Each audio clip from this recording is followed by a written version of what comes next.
I'm Sarai. And I'm Haley. And this is Seamwork Radio. Welcome back to Seamwork Radio, where we share practical ideas for building a creative process so you can sew with intention and joy. And today we're talking about 3 steps to edit like a designer. So we're going to cover why editing is such a vital part of any good design process. And then we'll share a 3-step process that we like to use when working on our own sewing plans for the season. All right, we have an icebreaker today, Haley, from Carla. And Carla asks, what skill or technique that you may or may not enjoy really upped your sewing game? That's a great question, Carla. I think that the technique or the skill that really upped my sewing game that I maybe don't enjoy as much is hand sewing. I find it very tedious. And maybe it's because I have pretty bad eyes. So I feel like I always have trouble sitting down on the couch and doing some hand sewing. I know people love to watch TV or a movie and do stuff like that, but I just cannot toggle between those 2 depth fields with much ease. But yeah, it's tedious. But when I take the time to do it, it really makes a big difference. Yeah, it does. Well, I think for me, learning about interfacing, I don't know if this is a technique or a skill necessarily, but I think learning about interfacing is something that really transformed my sewing. Because I think when you're first starting out sewing, you buy the cheap interfacing at, Joann or wherever, and you wonder why your clothes look so weird and stiff. Yeah. And when I learned about different types of interfacing and how to combine the right interfacing with the right fabric and started using generally more lightweight interfacings, my garments looked a lot better. So I think that's a big one for me. Yeah. I think that that's a phase that every beginner sewer goes through, is using far too heavy of interfacing. Yeah. I know that I've done that. Yeah. Well, it's just the most common one that's available. It's true. Why? I don't know. I feel like they're tricking us. There are better interfacings out there. Well, thank you so much, Carla. That was a great question. And if you have an icebreaker for us for a future episode, you can leave it at seamwork.com/go/icebreakers. And if you're a Seamwork member, that'll take you to a thread on our community where you can leave your idea for a future icebreaker for one of our episodes in the future. All right. So let's get into our topic for today.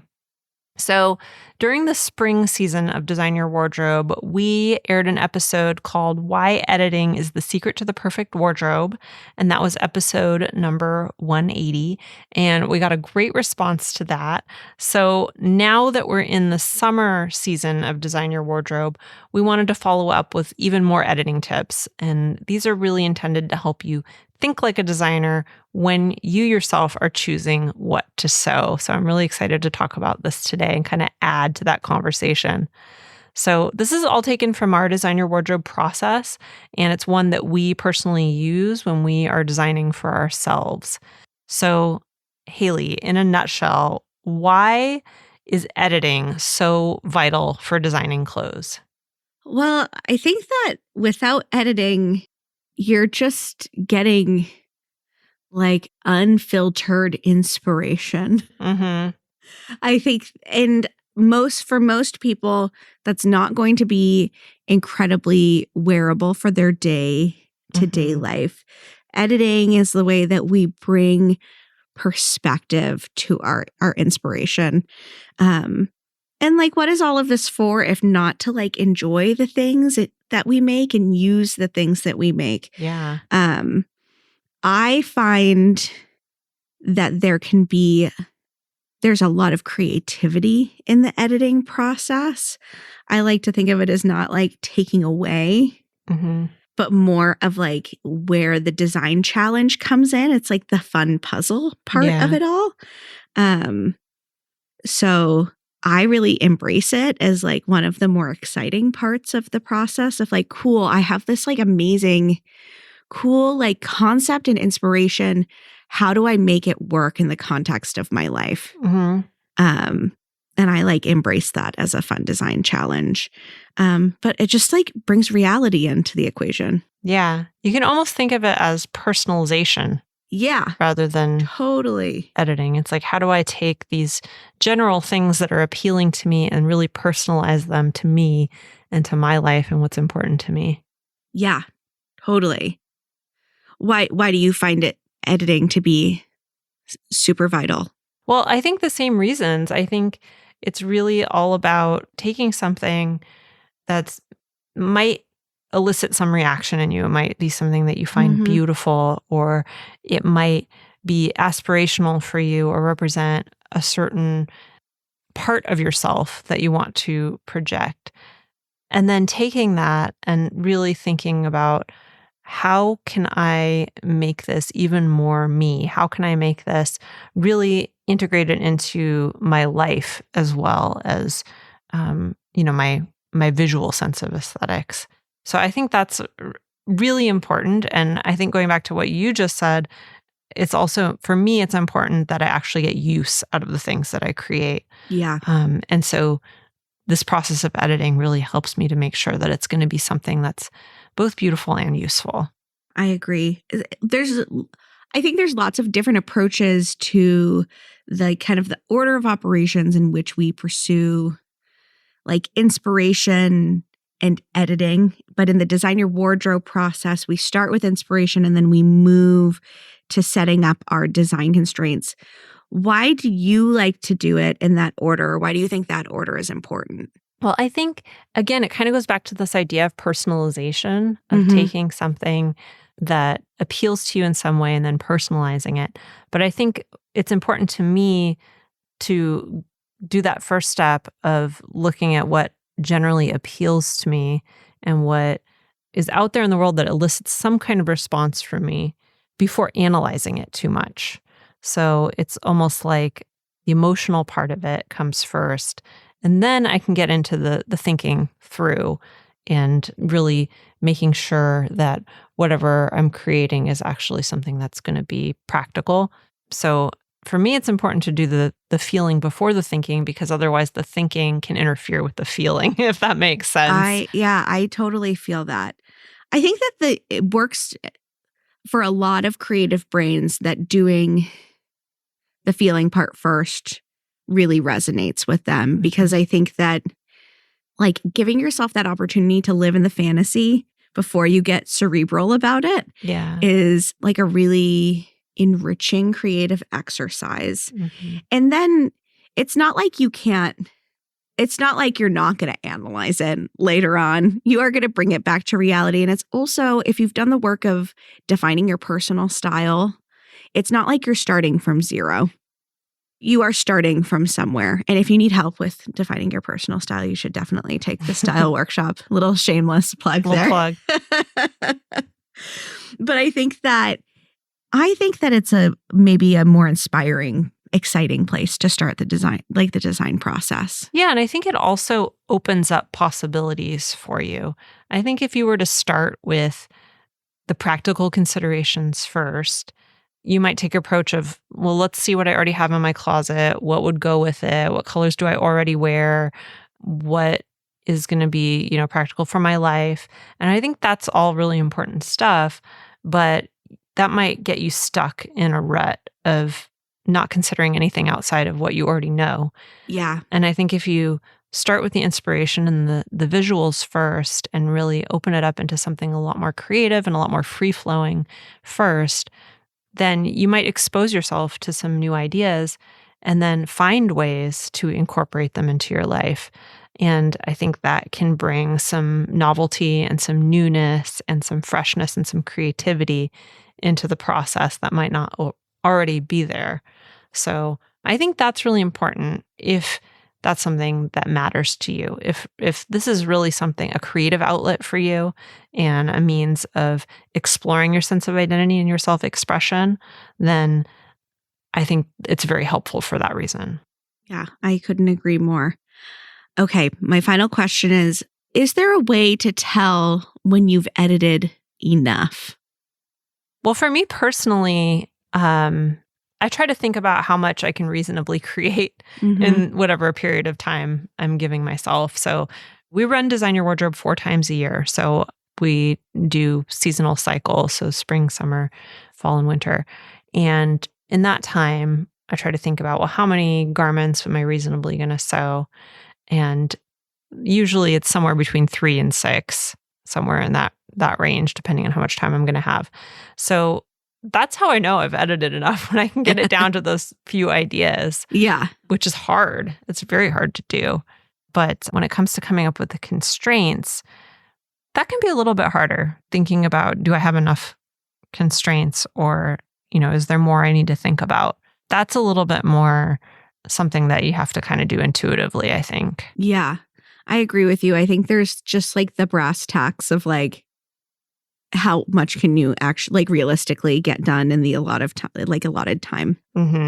But then when I think about the garments individually and the editing process for each individual one, I think it's going to vary from garment to garment. Something that I think about a lot, and Sarai and I were talking about today, is the concept of over designing something, and is interesting acting you in your pursuit to create something interesting. Are you taking away the thing that makes it good? Yeah. So when I'm thinking about the editing an individual concept or garment, I always ask myself that question. Am I being interesting just to be interesting? Just for the sake of making it complicated? And sometimes maybe the answer is yes, and you're okay with that. But I think it is kind of that is a question I ask myself often during the design process. Yeah, I think that's a really good point. All right, well, let's talk a little bit about the tips. You want to start us off, Haley? Yeah, so our first tip is to define just straight up, where are you going to wear your clothes and what are you going to be doing when you're wearing these clothes? In Design Your Wardrobe, we call this your design context. So up until this point in the Design Your Wardrobe process, all you've done is seek inspiration. And defining your design context is your first step in bringing everything back down to reality. I am of the belief that you can make most design concepts wearable for most occasions. The context is your tool that will help you figure out how you're going to do that. I fully believe that if you are into Victorian peasant core, that you can figure out a way to incorporate that into your corporate wardrobe. I think that sounds like a really fun design challenge for you, and it's totally doable. But in order to make those connections and make those things make sense together, you need your context. So some examples of context are working from home, working in a corporate office, and then maybe you're going out after work. I don't know. Stay-at-home parenting, traveling, maybe retirement. I think that the key here is that the more specific you can get, the better. Yeah. I find that process really, really helpful. And it also helps to make some choices about what you're actually, what kinds of garments you're actually going to sew later on. If that's something that's difficult for you, then I think narrowing it down to certain contexts can be super, super helpful. And just thinking about, well, maybe I'm not, you have a lot of different contexts in your life, probably. Sure. You're doing a lot of different things, but thinking really strategically about, well, what do I want to create for right now at this period in my life can be really, really helpful in making decisions. All right, well, the next one is, once you've thought about the context that you'd like to design for, dig a little bit deeper into each one. And then for each context, what you want to do is define the criteria that your clothes have to meet in that context. So some examples would be things like, what's the climate going to be? What silhouettes do I need? Do I need certain amount of comfort or mobility? Does it have to be appropriate for the occasion? So, for example, if one of your contexts was you're going to a lot of weddings this summer, maybe one of the criteria you want to think about is that, well, dresses, I'm going to make a dress. I don't want it to be white. If I'm going to be wearing it to a wedding, I want it to be appropriate for the occasion. I want it to maybe be a light color, whatever it is. But thinking about what are the criteria that the garment needs to meet for that particular context. So for each context, you can define those criteria for yourself. So let's say that you've decided that you're going to choose the context of working from home and going on a special trip that you have planned. And you're going to make maybe 2 garments for the first context and 1 garment for the second context. So for each context, you can just list, okay, what criteria do these garments need to meet in order for them to be practical for me?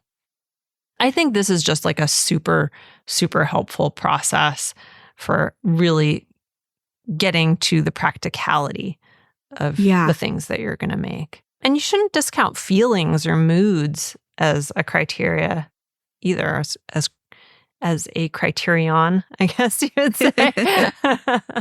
You shouldn't discount those things. Those are important as well. So if there's a certain feeling you want to have or a certain mood that you want to convey with what you're making, you can list that as well.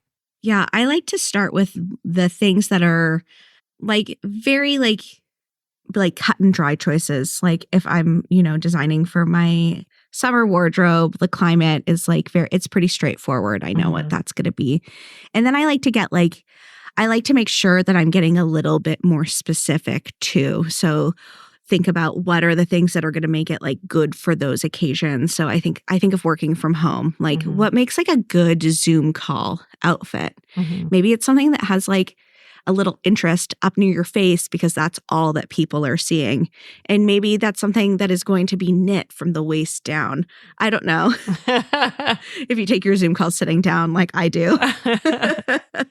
But getting kind of into the specifics of that are going to be really, really helpful when you move on to your next step.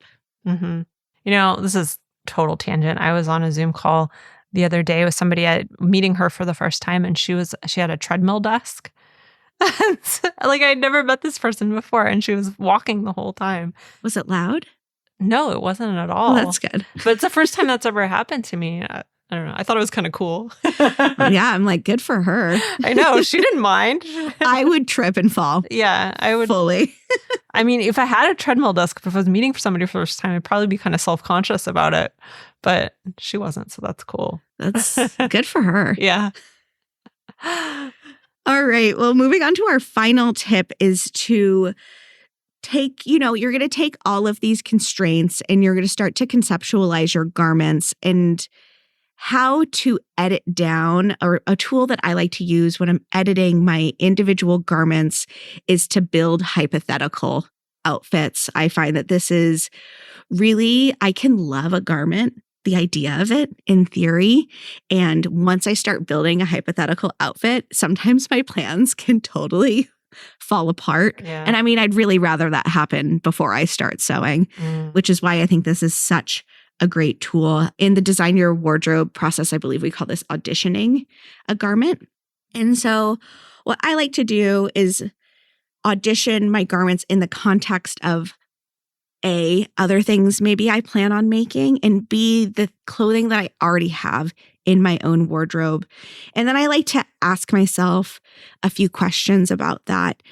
One, I ask myself, do these clothes reflect my personal style? And would I feel good while wearing that? Again, leaning into that criteria that we talked about in step 2. My second question is, can I build 3 outfits using it? And sometimes if it's a special occasion garment, maybe that's less important to you. But if it's a context that is a more everyday context for you, I find that this is something that's really important to me. Can you build 3 outfits using it? We have a really great episode about the rule of 3 outfits. We can link that in the show notes. It's excellent. And then finally, I ask myself, does the garment still meet all of my criteria once I've styled it with other things? Because sometimes something can seem great on its own, but then when you put it with the things that you would actually wear it with, it starts to feel maybe not something you'd feel comfortable wearing. Maybe it's something that wouldn't be appropriate for the climate. So really stacking the outfits up against your criteria again. Yeah. I think that's super helpful. And I think Design Your Wardrobe really helps with that process of thinking through the outfits. I know for my spring wardrobe that I planned, it really helped me think about, so I made the ginger skirt in like a white corduroy, and it really helped me think about all the different ways that I could wear it and all the different outfits I could create with it, both with the things I was creating alongside it, but also with things that I already had. And it made me realize what a workhorse it was going to be in my wardrobe. And that was super, super helpful for me. And that can be like really motivated, especially when, not to like speak badly about it, the power of a simple skirt, but sometimes those are the kinds of garments that I personally am like, it'd be cute, but like it doesn't feel like as exciting to me as like the more like frosting type project. Yeah. And then seeing it in all of those, like seeing it in the context of the outfit can really inspire me to like buckle up and make the thing. Yeah. And I think it's also good to think about wearing something in multiple ways and multiple times and really making it a part of your life over time, because I think there can be a tendency to, and I think this is true with sewing, but it's also true with shopping, just get really excited about the new thing and not think about how can I make this last? How can I make it really practical and useful? How can I actually get use out of it day to day? Sometimes we make things or we buy things and it's like really exciting for a week and then it just goes to the back of our closet. So I think this is kind of a way to keep that spirit alive even after the garment is made and keep you excited about it. I agree. I think that the things that I've made where I considered the styling very strongly when I was planning the project are always my most worn pieces. Yeah. And it can kind of teach you about what types of garments to tend to fall in that category. You sort of learn over time, which I think is another really good side benefit. All right, so I'm going to recap our tips for you. So tip number 1 is to define the context. So define where you're going to be wearing these clothes and what you're going to be doing. The next step after that is, once you have those contexts that you're going to be designing for, to dig a little deeper and define the criteria that the things that you wear have to meet in each of those contexts. And then the third step is to build hypothetical outfits. So audition any of those new garments within your current wardrobe. So I think that's a really solid, very simple process that you can follow. Whether you're participating in Design Your Wardrobe right now or not, I think that's something anybody can do. All right. What's your big takeaway from today's episode, Haley? I think that my big takeaway is something we just talked about, which is that the third step, the considering the styling of the garments, is really, it's one that I am guilty of overlooking when planning my sewing projects from time to time. And it's arguably one of the most important things and leads to when I do it, it leads to my most successful garments. So I think my big takeaway is to not like underestimate the power of that. Yeah. I think for me, I was thinking about this earlier this morning. I think I'm really inspired by making things that are useful and practical. I find that really inspiring. I was thinking about that in regards to cooking this morning and how I feel really inspired by food because it brings joy into my life every day. And I feel the same way about sewing and knitting and lots of other, crafty type things that I do that actually are things that I get practical use out of day to day. And so I think this process is really a way of celebrating that and making sure that my artistic process also is something that's practical, because I do find that very creatively inspiring. All right. Well, we wanted to mention one other thing for you, which is the style workshop, which Haley brought up earlier today. And the style workshop is a hands-on workshop that walks you through exercises to help you identify your core style. It's a really great workshop to do either before you do Design Your Wardrobe or in between sessions. If you're doing it right now, it's a really cool thing to do before the next one as well. And it's also just a really fun process to do anytime. It's got 10 different exercises that we run through in just about an hour, and it's just really, really fun. It's free for Seamwork members, but if you aren't a member, it's actually only $10, so it's very affordable. And again, since it's free for all Seamwork members, if you want to join Seamwork, remember that podcast listeners get 50% off the annual membership at seamwork.com/go/podcast50. So that's seamwork.com/go/podcast50. And we'll link to it in the show notes. You can find it at seamwork.com/go/style-workshop. And again, we'll put that link in the show notes if you're interested. And if you liked this episode, we would love it if you would leave us a review. We read all of our reviews, and we're always really excited to get another review from you guys. So if you want to leave us a review on Apple Podcasts or Spotify or wherever you happen to be listening to this right now, we super, super appreciate it. And you can follow us on YouTube at Seamwork Video, and that's where I post all my project videos. You can follow us on Instagram at Seamwork. And if you'd like to join Seamwork and become part of our private community, plus get access to hundreds of sewing patterns and dozens of sew-along classes, podcast listeners get a 50% off lifetime discount when you join at seamwork.com/go/podcast50. So that is it for us this week. I'm Sarai. And I'm Haley. And this is Seamwork Radio. Seamwork Radio is brought to you by the team at Seamwork. Seamwork's an online community that supports you in creating a wardrobe that feels right for you. When you join us at Seamwork, you become part of our private community of makers, and you also get access to monthly sew-along classes, a library of over 200 sewing patterns, and tons of great resources to help guide you through the sewing adventure that you choose. Podcast listeners can get half off a Seamwork Unlimited membership, which means you can download as many of those 200 plus patterns as you want at any time, and our community will be there to guide and support you. If you'd like to join us for half off, just visit seamwork.com/go/podcast50. You can also find us on Instagram at Seamwork, or visit our YouTube channel, which is called Seamwork Video. We love hearing from you, so let us know if there's a topic or a personal story that you'd like us to cover. Thanks for listening to Seamwork Radio.